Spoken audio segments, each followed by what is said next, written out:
आइए आज हम लोग लेक्चर में स्टडी करेंगे इलेक्ट्रोस्टैटिक पोटेंशियल एंड कैपेसिटेंस, यानी स्थिर वैद्युत विभव एवं धारिता। ये जो चैप्टर हमारा कक्षा 12 का है एनसीईआरटी का, तो नीट में जो क्वेश्चन पूछे गए हैं पूरा नीट का साल पेपर हम लोग करने जा रहे हैं।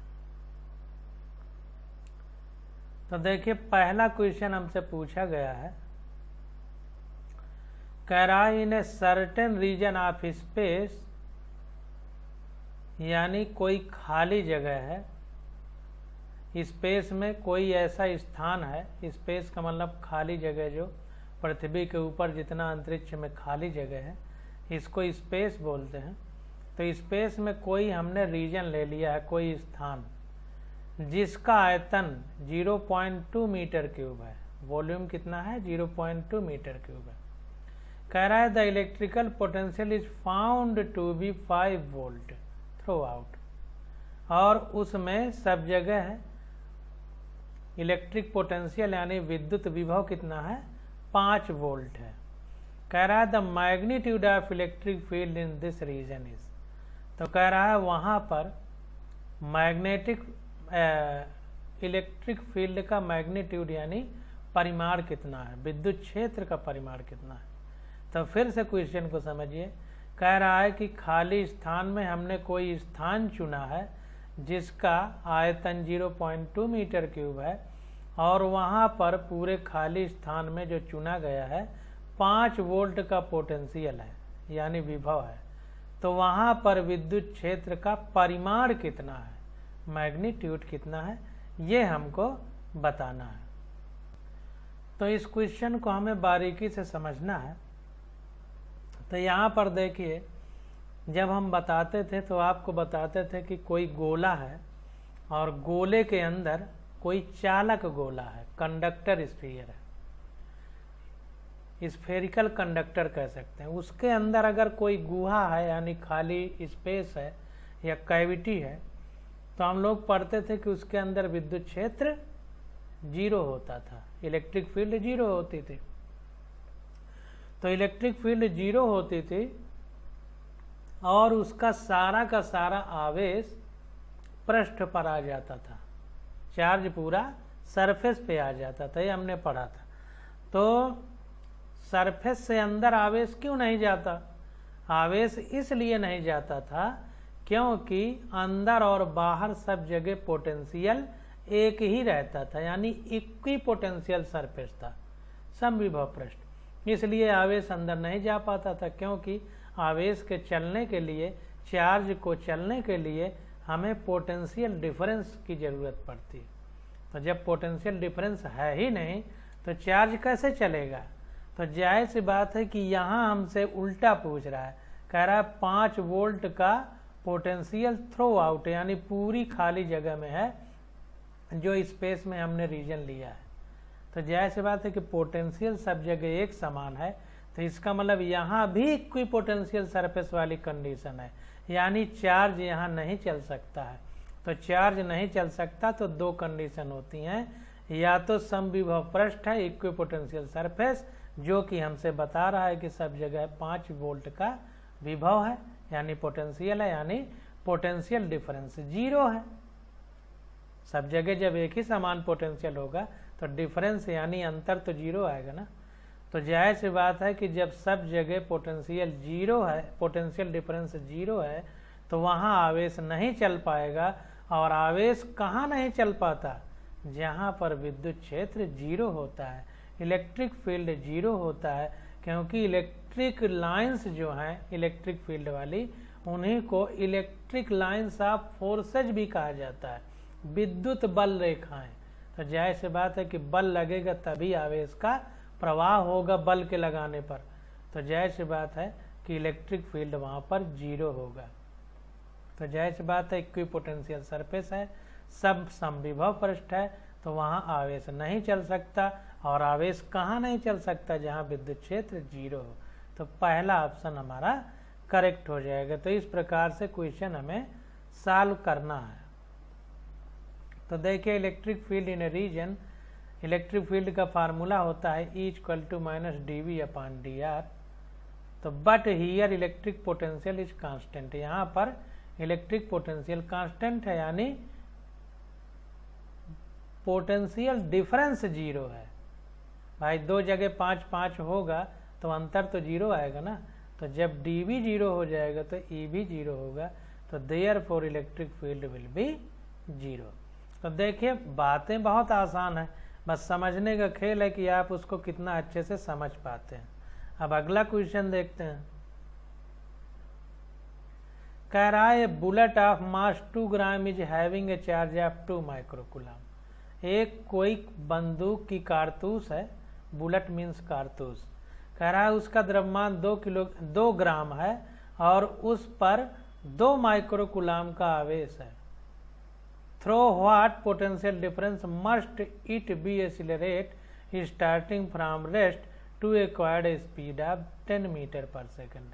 कह रहा है हमें कितना विभवांतर उत्पन्न करना पड़ेगा, यानी विभव में अंतर उत्पन्न करना पड़ेगा कि उसमें इतना त्वरण उत्पन्न हो जाए कि वो गोली 10 मीटर पर सेकंड के वेग से चलने लगे, और प्रारंभ में गोली क्या है, स्थिर है।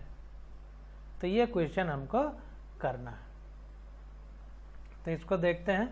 तो देखिए यहाँ पर हमें पोटेंशियल डिफरेंस दिया गया है और द्रव्यमान वो सब कुछ दे दिया गया है।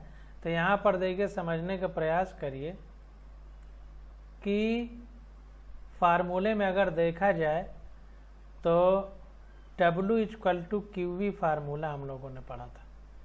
W = QV पढ़े हैं, सबको पता है। W यहाँ पर कार्य है, तो हमने मैकेनिक्स में यानी यांत्रिकी में न्यूटन के जब लॉ पढ़ रहे थे तो वहाँ पर हमने पढ़ा था वर्क एनर्जी थ्योरम, यानी कार्य ऊर्जा प्रमेय। तो जाहिर सी बात है कि जो गतिज ऊर्जा में परिवर्तन हो रहा था वो कार्य के बराबर था। तो जाहिर सी बात है यहाँ पर जो कार्य है ये गतिज ऊर्जा में परिवर्तन करेगा। तो जाहिर सी बात है कि W हमारा 12 mv² हो जाएगा, ये हो जाएगा QV। अब देखिए गतिज ऊर्जा में परिवर्तन तो डेल्टा के होना चाहिए, W = डेल्टा के = QV, लेकिन यहाँ पर 12 mvf² माइनस 12 mvi² होगा, यानी अंतिम वेग final velocity minus initial velocity यानी आरंभिक वेग। तो जाहिर सी बात है कि प्रारंभिक वाला 0 है तो ये पूरा 0 हो जाएगा, इसीलिए डायरेक्ट 12 mv² लिख दिया गया है। तो ये बराबर हो गया QV के। तो वही चीज़ यहाँ रखा गया है, 12 mv² = QV। तो V ये पूरा इधर चला जाएगा 12 V ये Q नीचे चला जाएगा। तो m की वैल्यू 2 × 10⁻³ क्योंकि 2 ग्राम थी किलोग्राम में बना लिया, और V 10 मीटर पर सेकंड था, स्क्वायर है तो 2 बार 10 हो गया, और चार्ज 2 माइक्रोकूलम था, कूलाम में बदला तो 10⁻⁶ का गुणा कर दिया। तो ये देखिए वोल्टेज आ गया हमारा 50,000 वोल्ट या 50 किलो वोल्ट। तो 2 का B ऑप्शन हमारा करेक्ट हो जाएगा। तो इस प्रकार से हमें क्वेश्चन में कौन से फार्मूले कहाँ लगाना है ये जानना बहुत आवश्यक है। अब क्वेश्चन नंबर 3 देखते हैं। Potential due to a point charge, एक बिंदु आवेश के कारण जो विभव है उसके सवाल हैं। अभी हम लोग इलेक्ट्रोस्टैटिक पोटेंशियल यानी स्थिर वैद्युत विभव के क्वेश्चन किए हैं, अब हम बिंदु आवेश के कारण जो विभव है उसके क्वेश्चन करेंगे। तो तीसरा नंबर क्वेश्चन है, देखिए हमसे कह रहा है कि the electrical potential at a point in free space due to charge capital Q coulomb is Q × 10⁻11 volt. The electric field at that point is. कह रहा है कहीं फ्री स्पेस यानी खाली जगह में वैद्युत विभव Q आवेश के कारण कितना है, Q × 10⁻11 वोल्ट है। तो कह रहा है वहाँ विद्युत क्षेत्र यानी इलेक्ट्रिक फील्ड कितना होगा उस बिंदु पर। तो फिर से सवाल को समझिए कि Q कूलाम आवेश के कारण कहीं खाली जगह में विद्युत विभव Q × 10⁻11 वोल्ट है, तो वहाँ पर विद्युत क्षेत्र कितना होगा, यानी जहां पर Q गुणे 10⁻11 वोल्ट विभव है तो वहां पर विद्युत क्षेत्र कितना होगा। तो इसको देखते हैं। तो देखिए विद्युत क्षेत्र हमसे पूछ रहा है, चाहे डायरेक्ट आपको फार्मूला याद हो चाहे अलग अलग याद कर लीजिए। तो यहाँ पर देखिए V = 1/4πε0 Q/R होता है और E = 1/4πε0 Q/R² होता है। तो इसको हम इसलिए इस तरह लिख सकते हैं 1 Q/R × 1/R, तो R² हो जाएगा। अब ये पूरा क्या है, ये V ही है, तो E = V/R आ जाएगा, यानी E = अब पोटेंशियल हमको पता है और नीचे R की वैल्यू हो जाएगी। तो अगर 1 मीटर होगी तो वोल्ट पर मीटर हो जाएगा। तो यहाँ पर देखिए V = 1/4πε0 Q/R कर दिया। कैपिटल Q यहाँ रखेंगे क्योंकि वो कैपिटल Q आवेश बताया है क्वेश्चन में। तो कैपिटल Q/R ये हमको दिया है क्वेश्चन में Q × 10⁻11 वोल्ट, इसलिए 1/R बराबर कितना हो जाएगा, 1/R = ये पूरा इधर आ जाएगा। तो ये हो जाएगा 4, ये Q से Q कट जाएगा, तो ये 1/R ये 4πε0 इधर हो जाएगा और Q का गुणा हो जाएगा। तो 4πε0 और Q से Q कट गया तो 10⁻11 बार बचा है, तो उसका गुणा हो गया। अब E = V/R होता है, अभी हमने निकाला। तो पोटेंशियल V ये कितना है, पोटेंशियल V ये 4πε0 R/Q है, तो उसकी वैल्यू रखा तो R कट जाएगा नीचे, तो ये बचेगा Q × 10⁻11 × 4πε0 × 10⁻11। तो इस प्रकार से हम लोग E की वैल्यू निकाल लेंगे। तो कुल मिलाकर के यहाँ पर हम डायरेक्ट V रख सकते हैं। ये जो V है, ये जो इतना है, इसको डायरेक्ट अगर यहाँ पर रख दें तो भी आंसर आ जाएगा।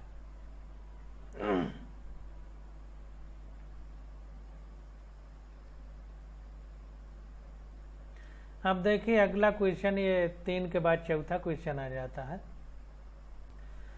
अब यहाँ पर देखिए V की जगह हम ये V की वैल्यू रख दिए Q × 10⁻11 और 1/R बचता है, तो 1/R की वैल्यू इतना है।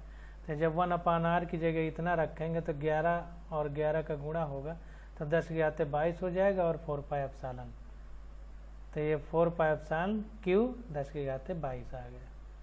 जो क्वेश्चन हमें आंसर दिया रहता है उसी के हिसाब से हमको निकालना पड़ता है मिलान करके। तो इस प्रकार से हम लोग निकालेंगे।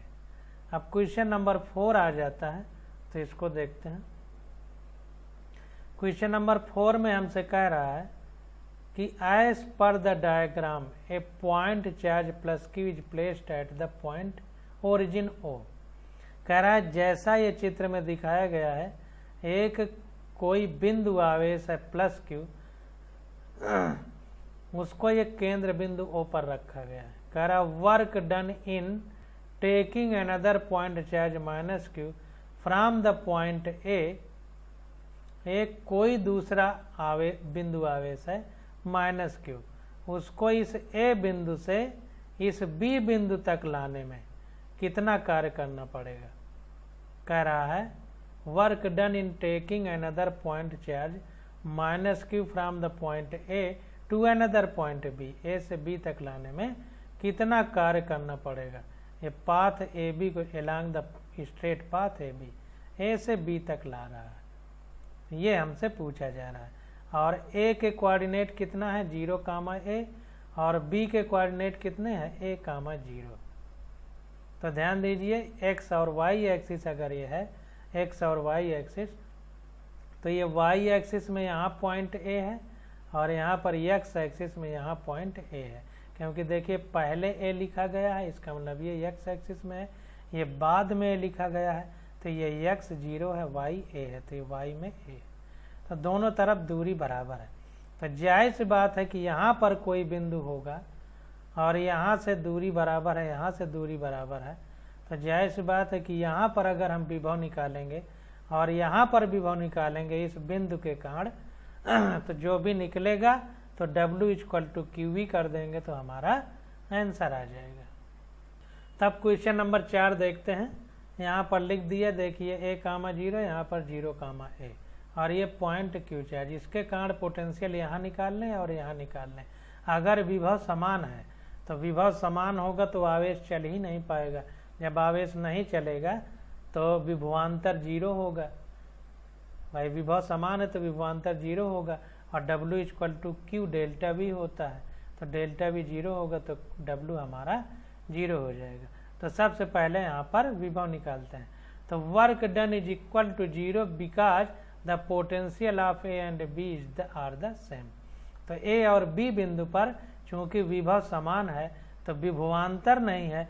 जब विभवांतर नहीं होगा तो विभवांतर 0 होगा, तो W इक्वल टू QV होता है। तो जब V की जगह 0 रखेंगे तो W भी 0 हो जाएगा। तो यहाँ पर देखिए पोटेंशियल का फार्मूला है 1/4πε0 Q/A। No work is done in a particle does not change in potential energy. जाहिर सी बात है कि इस अक्ष में A लिखेंगे तो इतना आएगा विभव, इस अक्ष के लिए निकालेंगे तो इतना आएगा विभव, यानी विभव में अंतर नहीं है। तो जब विभव में अंतर नहीं यानी विभवांतर 0 है तो W equal to Q delta V होता है। डेल्टा V 0 है तो W भी 0 होगा। That is initial potential energy equal to final potential energy, यानी प्रारंभिक स्थितिज ऊर्जा जो होगी वही अंतिम स्थितिज ऊर्जा होगी। तो 4 का A विकल्प हमारा करेक्ट हो जाएगा, 0 होगा कार्य। अब देखिए क्वेश्चन नंबर 5 देखते हैं। कह रहा है short electric dipole has a dipole moment of 16 × 10⁻⁹ coulomb metre. तो कह रहा है एक छोटा सा द्विध्रुव है और उसका द्विध्रुव आघूर्ण कितना है 16 × 10⁻⁶ कूलम मीटर है। कह रहा है the electric potential due to the dipole at a point of a distance of 0.6 metre from the centre of the dipole situated at a line making an angle of 60 degree with the dipole axis is 1/4πε0 की value इतना दी गई है और विभव पूछा जा रहा है। तो देखिए सब कुछ दे दिया है। जो द्विध्रुव आघूर्ण है डाइपोल का वो कितना है 16 × 10⁻⁹ कूलम। अब कह रहा है कि जो डाइपोल है उसके सेंटर से एक बिंदु है कितनी दूरी पर 0.6 मीटर की दूरी पर, और वो डाइपोल की अक्ष से कोण कितना बना रहा है 60 डिग्री का कोण बना रहा है। तो उस बिंदु पर हमसे विभव पूछा जा रहा है। तो फिर से समझिए, और यहाँ पर हो सकता है फिगर भी बनाया हो, देख लेते हैं। फिगर बना होगा तो बहुत अच्छे से समझ में आ जाएगा। तो देखिए फिगर इसने नहीं बनाया है, फिर भी हम लोग समझ लेते हैं। तो देखिए हमसे विभव पूछा जा रहा है, तो विभव का फार्मूला होता है V equal to vector P dot R cap upon 4πε0 R²। यह द्विध्रुवी में विभव का फार्मूला होता है। तो जाहिर सी बात है कि ये आदिश गुणनफल है वेक्टर P और R कैप का, यानी जो द्विध्रुव आघूर्ण है उसका यूनिट वेक्टर के साथ आदिश गुणन है। तो जाहिर सी बात है जब ये हटाएंगे डॉट हम तो K dot R cos theta हो जाएगा। K dot P cos theta, R नहीं, क्योंकि 1/4πε0 को इसने K लिख दिया है। तो K dot KP cos theta upon R² हो जाएगा। इस फार्मूले को याद कर लीजिए। ये सारे जो फार्मूले हैं उनको डायरेक्ट हमको याद कर लेना है।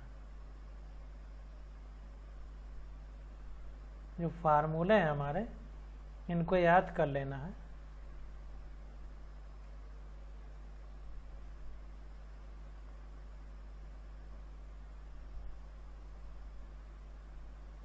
इसको बॉक्स में बंद करके याद कर लीजिए।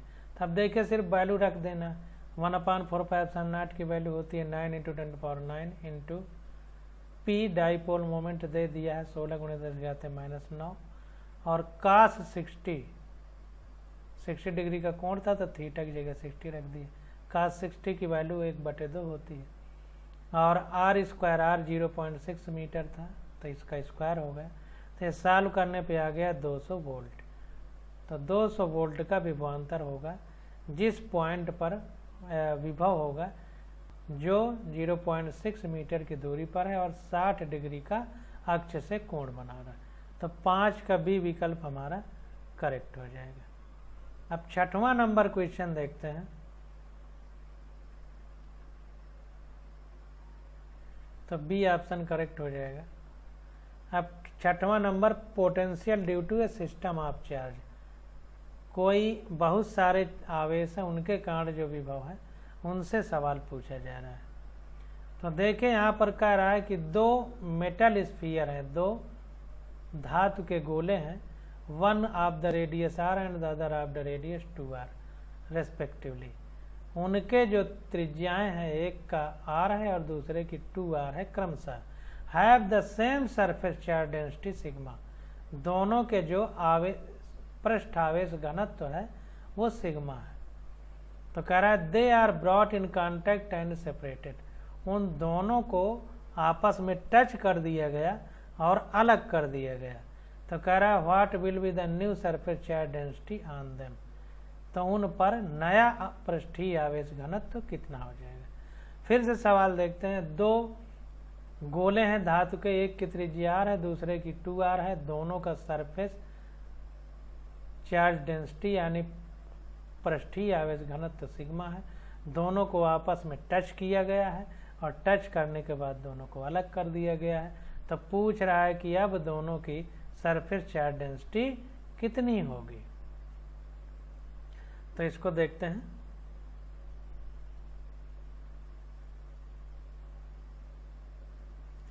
तो यहाँ पर देखिए सबसे पहले हमें सरफेस चार्ज डेंसिटी के बारे में पता होना चाहिए कि पृष्ठीय आवेश घनत्व कितना होता है। तो देखिए हमने आपको बताया था कि पृष्ठ की बात होती है। जैसे हमारे किताब का पृष्ठ, तो किताब का पृष्ठ कितना पतला होता है, उसमें सिर्फ लंबाई और चौड़ाई होती है। तो इसका मतलब पृष्ठ के हम क्षेत्रफल की बात कर सकते हैं, आयतन की नहीं। क्यों? क्योंकि आयतन में 3 विमाएं होती हैं, 3 डायमेंशन, और सरफेस में 2 डायमेंशन होता है, लंबाई चौड़ाई, और आयतन में 3 डायमेंशन होता है, लंबाई चौड़ाई ऊंचाई या गहराई। तो जाहिर सी बात है कि पृष्ठ की बात है तो इसमें सिर्फ 2 ही डायमेंशन है, और जब 2 ही डायमेंशन होगी तो हम पृष्ठ के सिर्फ क्षेत्रफल की बात करेंगे। तो इसलिए सिग्मा इक्वल टू पृष्ठीय आवेश घनत्व इक्वल टू आवेश बटे क्षेत्रफल, ये होता है। तो जाहिर सी बात है कि सिग्मा इक्वल टू क्यू हो जाएगा, और जो गोला है गोले के पृष्ठ का क्षेत्रफल का फार्मूला होता है 4 पाई r स्क्वायर। तो हमारे पास क्यू कितना हो जाएगा 4 pi r square into sigma. तो वही देखिए यहाँ पर लिखा है बिफोर कॉन्टेक्ट। तो टच करने से पहले कितना आवेश है Q1 equal to sigma dot 4 pi r square जो हमने निकाला है। अब ध्यान दीजिए यही फार्मूला क्यों लगाया, क्योंकि हमें पृष्ठीय आवेश घनत्व दिया गया है। तो पृष्ठीय आवेश घनत्व के सिद्धांत के आधार पर हमें आवेश निकालना पड़ेगा। तो पहले में आवेश इतना हो गया और दूसरे में कितना होगा, यही sigma into 4 pi r square, लेकिन दूसरे की त्रिज्या 2r है तो 2r रख दिया। अतः सरफेस चार्ज डेंसिटी सिग्मा कितनी हो जाएगी Q अपान A जो फार्मूला होता है। तो नाउ आफ्टर कांटेक्ट, जब उनको हम टच करा दिए, तो जब टच करा दिए तो उनमें कितना आवेश होगा। तो मान लीजिए पहले में Q1 डैश और दूसरे में Q2 डैश है। तो जब दोनों को टच करा दिया गया तो टच कराने के बाद उनके आवेश की बात हम लोग यहाँ पर कर रहे हैं। तो मान लीजिए टच कराने के बाद पहले में Q1 डैश आवेश हो गया और दूसरे में Q2 डैश आवेश हो गया। अब एक चीज ये ध्यान दीजिए कि टच कराने के पहले और टच कराने के बाद जो कुल आवेश है वो तो समान ही रहेगा। कुल आवेश क्यों, ज़्यादा से ज़्यादा एक से दूसरे में जा सकता है, लेकिन दोनों का तो जोड़ के आवेश समान ही रहेगा ना, आवेश संरक्षण के नियम से। कंजर्वेशन ऑफ चार्ज नियम से। तो देखिए बाद का कुल आवेश बराबर पहले का कुल आवेश, तो ये हो गया। अगर ये हम यहाँ पर वैल्यू रखें तो ये इसका स्क्वायर होगा तो ये 4 हो जाएगा, तो 4 ये हो गया और एक ये पूरा हो गया तो 5 हो गया। तो कुल मिला करके अगर एक में दूसरे की वैल्यू रख दें तो आर तो सेम है, तो एक में दूसरे की वैल्यू रख दें, आर मतलब 2r है, तो जब स्क्वायर होगा तो ये 4 हो जाएगा, 4 का गुणा होगा और जब इनको जोड़ेंगे तो 5 हो जाएगा। तो यहाँ 5q1 हो गया कुल आवेश, यानी 5 और q1 की वैल्यू ये है तो ये रख दिया सिग्मा इंटू 4πr²। ये टच करने के बाद की बात है। They will be at equal potential. So अब देखिए टच करने के बाद आवेश का एक दूसरे में प्रवाह होता है, और कब तक होता है? जब तक दोनों तरफ के विभव समान नहीं हो जाते। हमने आपसे बताया है कि प्रवाह हमेशा तब तक होता है जब तक विभव समान ना हो जाए। तो विभव जब तक समान नहीं होगा तब तक प्रवाह होगा। तो विभव का फार्मूला क्या होता है? विभव का फार्मूला होता है V = 1/4πε0 Q/R होता है। तो अब जब दोनों के विभव बराबर हो जाएंगे तो जाहिर सी बात है कि 1/4πε0 Q1/R, क्योंकि पहले की R है, तो ये हो जाएगा 4πε0 Q2/ दूसरे का 2R है। अब ये और ये कट जाएगा तो केवल कितना बचेगा? Q1/R, और ये मतलब बाद की बात है तो Q1 डैश होगा और ये Q2 डैश अपान 2R।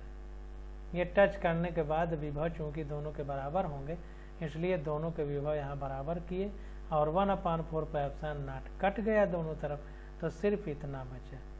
तो अब ये R से R भी कट जाएगा तो ये इधर चला जाएगा तो Q2 डैश आ जाएगा 2Q1 डैश। तो इसलिए अब Q2 डैश बराबर 2Q1 डैश आ गया। इसका मतलब कुल चार्ज कितना होगा? कुल आवेश Q2 डैश बराबर 2Q1 डैश के है, तो अगर यहाँ पर Q1 लिख दें तो 3Q1 डैश हो जाएगा। तो 3Q1 डैश = हो जाएगा 5 ये σ.4πr² जो पहले रखा गया था। तो ये हो जाएगा हमारा Q2 डैश =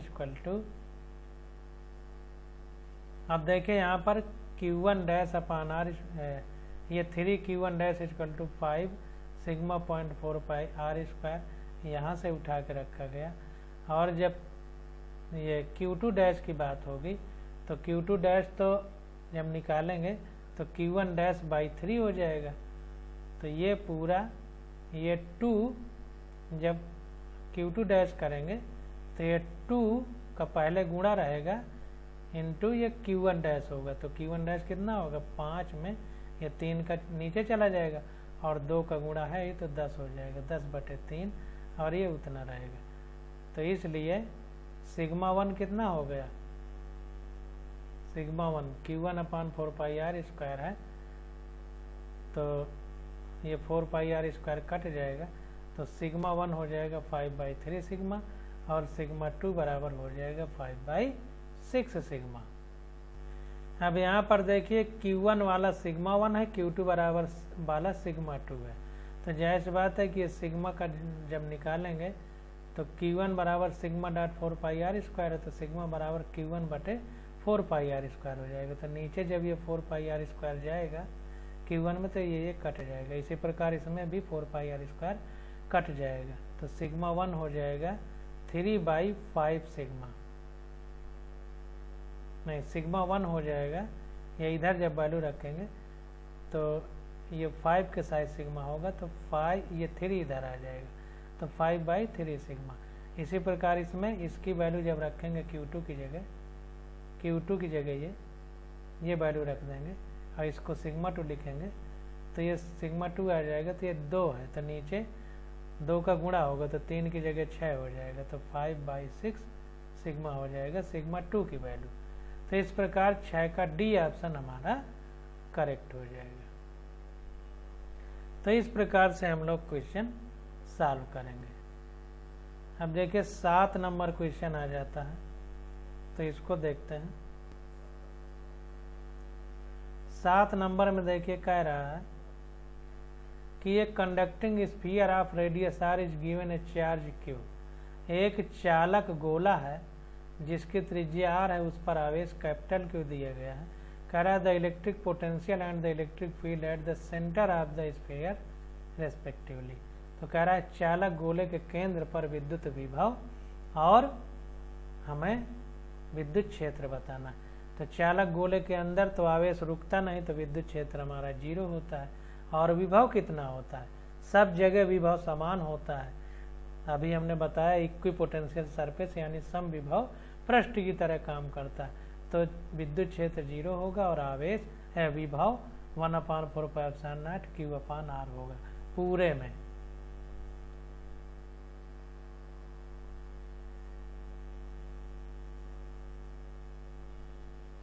तो देखिए 7 का बी ऑप्शन करेक्ट है। फॉर द कंडक्टिंग स्फीयर यानी चालक गोले के लिए पोटेंशियल कितना होगा केंद्र पर, जितना उसके पूरे स्फीयर में कहीं भी सरफेस पे और केंद्र पे बराबर ही होगा। तो कितना होगा 1/4πε0 Q/R। और विद्युत क्षेत्र केंद्र पर 0 होगा। 7 का बी करेक्ट। अब 8वां नंबर क्वेश्चन देखते हैं। कह रहा है four point charge -q minus small q 2q and 2 capital Q are placed one each other of the square. तो एक वर्गाकार वर्ग में इन चारों को किनारे पे रखा गया है। कह रहा the relation between capital Q and small q for which the potential at the centre of the sphere is 0। कह रहा है अगर केंद्र पर विभव 0 है तो कैपिटल Q और स्मॉल q में क्या रिलेशन है, क्या उनमें समान है, आपस में रिश्ता है, ये हमको बताना है। तो इसको देखते हैं। तो 8 नंबर क्वेश्चन देखें। तो कह रहा है let a be the side of the square ABCD। कह रहा है एक जो वर्ग हमने बनाया है स्क्वायर, उसकी जो साइड है उसको हम ए मान लेते हैं। और जाहिर सी बात है कि वर्ग की सारी भुजाएं बराबर होती हैं, तो एक ए है तो सारी ए होंगी। अब देखिए जब वर्ग है तो जाहिर सी बात है ये विकर्ण AC विकर्ण DB के बराबर होगा। तो AC बराबर DB और कितना बराबर होगा, ये कोण 90 डिग्री है, तो जाहिर सी बात है पाइथागोरस का प्रमेय लग जाएगा, पाइथागोरस थ्योरम। तो AC बराबर कितना हो जाएगा, √AB² + BC²। तो अंडर रूट अब AB भी ये है BC भी ये है, तो A² + B² तो आ गया A√2। इसी प्रकार से सारी भुजाएं OA ये यहाँ से यहाँ तक OA OC OB OD ये सब बराबर होंगी, क्योंकि ये केंद्र बिंदु है वर्ग का, तो सब बराबर होंगी। और जितना ये निकला है AC या DB उसका ये आधा होगा केंद्र बिंदु। तो देखिए A√2 का आधा कर दिया, तो ये आ गया A/√2। अब देखिए potential at the centre O due to given charge configuration is. अब ये सब हमने इसलिए निकाला क्योंकि केंद्र बिंदु पर जब हम विभव निकालेंगे तो जाहिर सी बात है इसके कारण अगर निकालना है तो ये दूरी लेना पड़ेगा, इसके कारण तो ये दूरी, इसके कारण तो ये दूरी, इसके कारण तो ये दूरी। तो सब ये दूरियां चूंकि बराबर हैं तो सब आवेश के कारण यहाँ पर केंद्र पर विभव भी बराबर होगा। दूरी बराबर है तो अब ये आवेश पे निर्भर करेगा कि आवेश के आधार पर कितना आ रहा है। तो देखते हैं।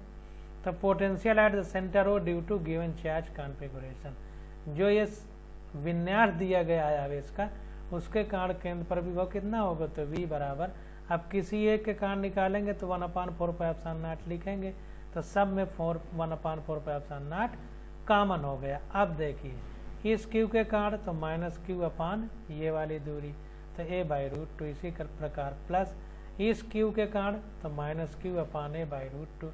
इसी प्रकार इस 2Q के कारण 2Q/ ये दूरी A/√2।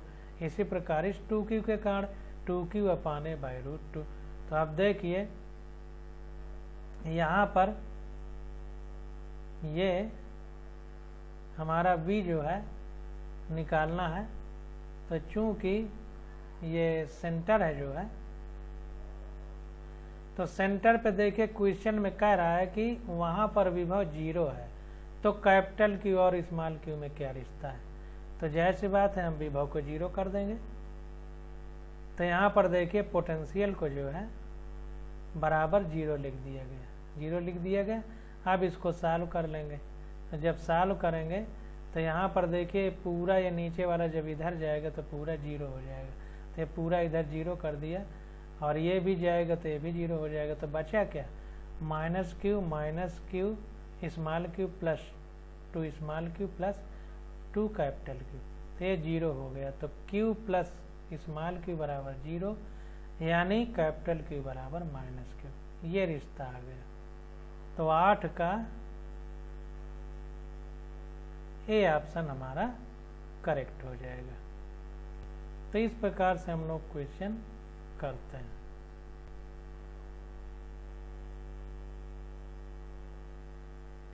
तो 8 का ए विकल्प capital Q equal to minus Q, ये हमारा करेक्ट हो गया। अब क्वेश्चन नंबर 9, इसकी स्टडी हम लोग अगले लेक्चर में करेंगे। आज बस यहीं